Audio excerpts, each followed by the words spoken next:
Monkey here, and today I wanted to go over some Boss Beaver hacks. Now, had the Boss Beaver out for a bit, turned out pretty good how I wanted, but it just isn't quite selling as great as I would like. So we've got it down rowdy, like half price, crazy town. And once you get down to that low, you can kind of consider it surplus and get pretty creative with it. So some starting ideas: say you liked the Adapt Pack, but you tried it on, you got tricked by seeing it on the monkey, and you actually wanted it a little bit bigger. That's one thing we can do, and we can also get into some unexpected conversions. So hang with me, I'll show you how to make that happen. So the starting point is to have a plan of what all you want to do.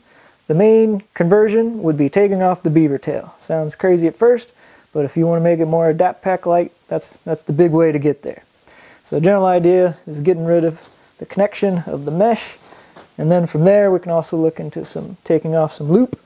And so a quick heads up of tools we'll use, just say like some classic scissors, don't have to be as fancy as these.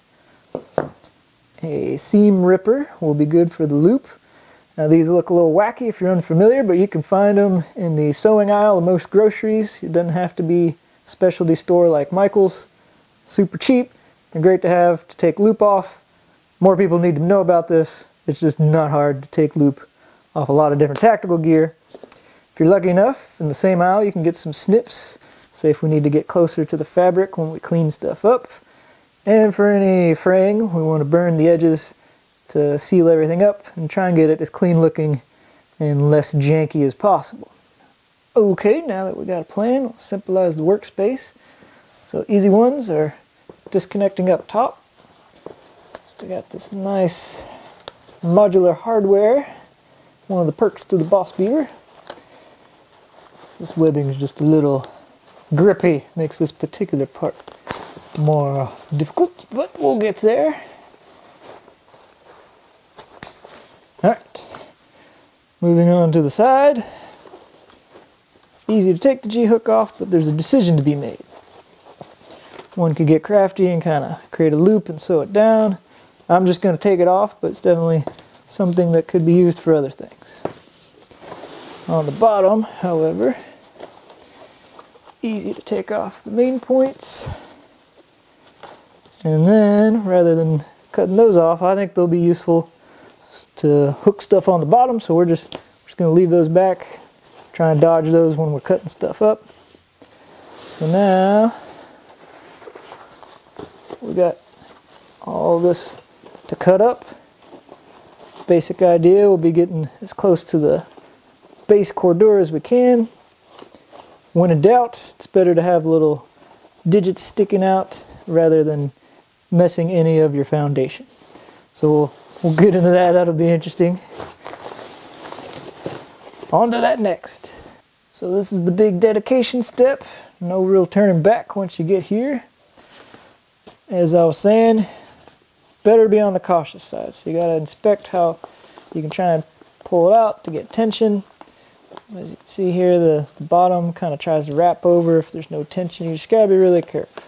So the things we're dealing with is this webbing, and then there's elastic webbing inside the mesh. You don't have to do it all at once. So just take your pieces, chunking up the elephant in little pieces. So let's do this webbing real quick. Let's see, I'm going to try and get tension on it.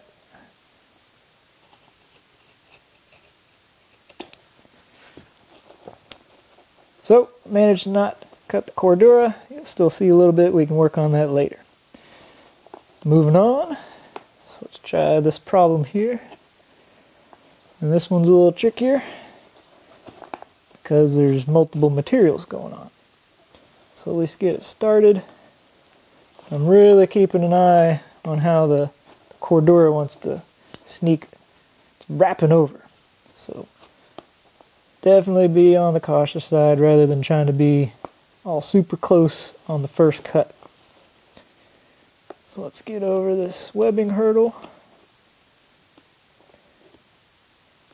Just taking it slow, no big rush. And so similar, managed to not screw it up yet. And the webbing is way easier because it's, or mesh rather is way easier because it's mesh. So we're going to take little cuts, It's easier to keep an eye on, keep tension, and you just keep going. Again, can clean it up later. That's about what it's going to look like. And so I'm just going to keep going. Not too complicated from there, but just to show you the starting point. After a time jump, you can see what it ends up as.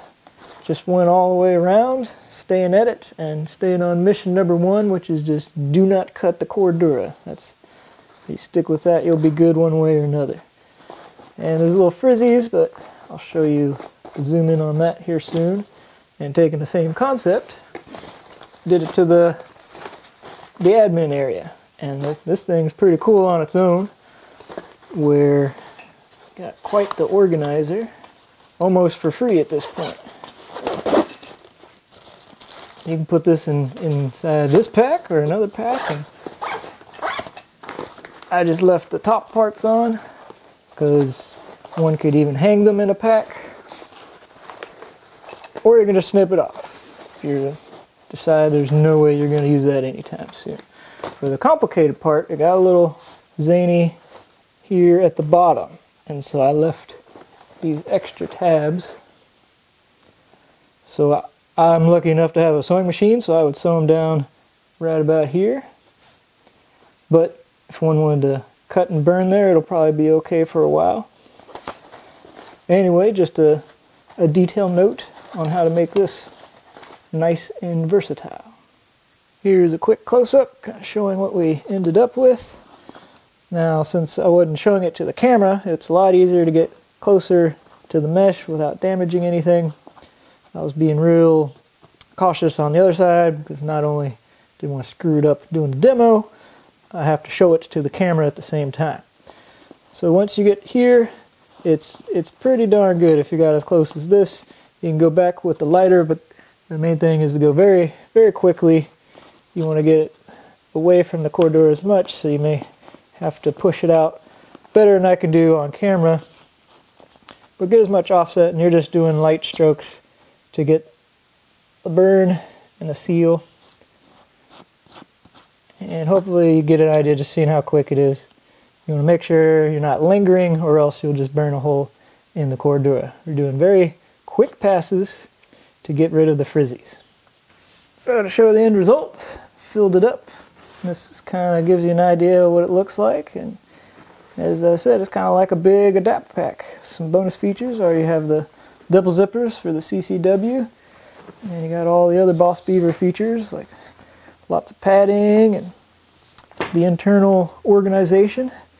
And as you can see here, this kind of makes an interesting change, is where it can just be patch city. Like if you're a big patch show-off dude, like you got enough space to give like a whole story here.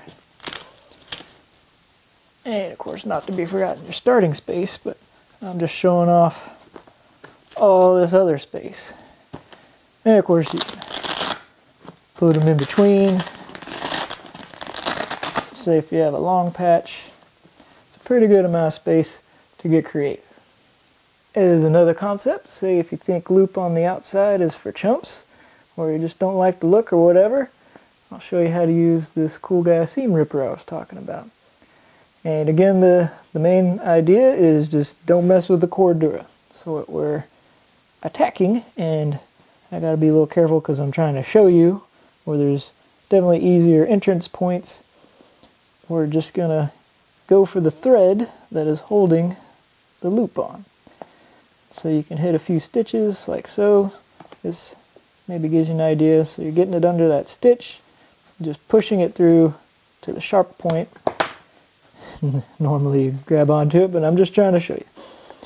And then so you keep doing that. You might cut some loop on the loop, but that doesn't matter. Just keep emphasizing to only get the thread that is holding the loop and not the cordura. Some more of that. And you can kind of feel. So now I can get a finger's worth in there. So I gotta look at the camera at the same time. So I'm gonna go back here to open up this more.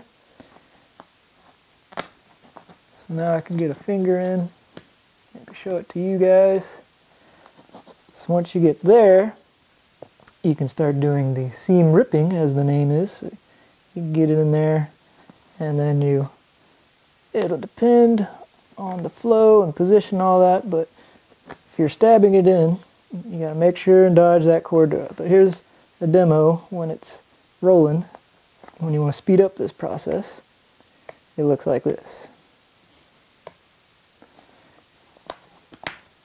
And so instead of doing all these little stitches, you're just gliding along, breaking stitches. Well, you're still cutting them, but like so. And so you do that all the way around in the interior ones. So I'll do a jump cut to show that end result. That's the basic idea. You can do this on all kinds of gear, and it's very simple when you have a seam ripper buddy to help you out. So as a side note, I wanted to say probably the original intent is to have the red ball on the internal side, so when you're doing the ripping. But I showed it as both ways because sometimes you got to do what you got to do, and if you think that's the only way and you're going real quick, you still will mess things up. So just go slow and use it as a tool, be creative with it. And then over here, I just wanted to show when it's doubled up, it'll get pretty jammy, and so as I was saying, sometimes you just got to use it in other ways like this. So I'm just pulling and cutting, pulling and cutting. So it'll be pretty intuitive once you get to it, but just as a heads up. When you get done, it'll look pretty ratty like this. So just start pulling out all the threads, and keep in mind, at least on the Boss Beaver, you can access the other stitching on the other side, and also some will drop in. Well, you'll find out one way or another, but not every pack or item is going to give you that access. But it's a nice way to pull out all the little hairs, and you don't have to watch me do all of them, but it's also worth noting for the holes, you can massage them. For a camouflage, they'll be easier to hide, but just if you rub them, and over time, they'll start to close up, and so you don't have to worry about those freaking out when you first see the holes. So here's the end result. As you can see, got all that loop off, nice clean look. Hopefully you can visualize it in other colors. I don't want to destroy too many Boss Beavers today. Of course, one can keep going, take the loop off top, or then a fully clean look. And as we were showing earlier, you can make this cool organizer option. So I hope it gives you some ideas of some cool stuff you can do with the Boss Beaver while it's on mega sale. Hope it was helpful. Thanks for watching.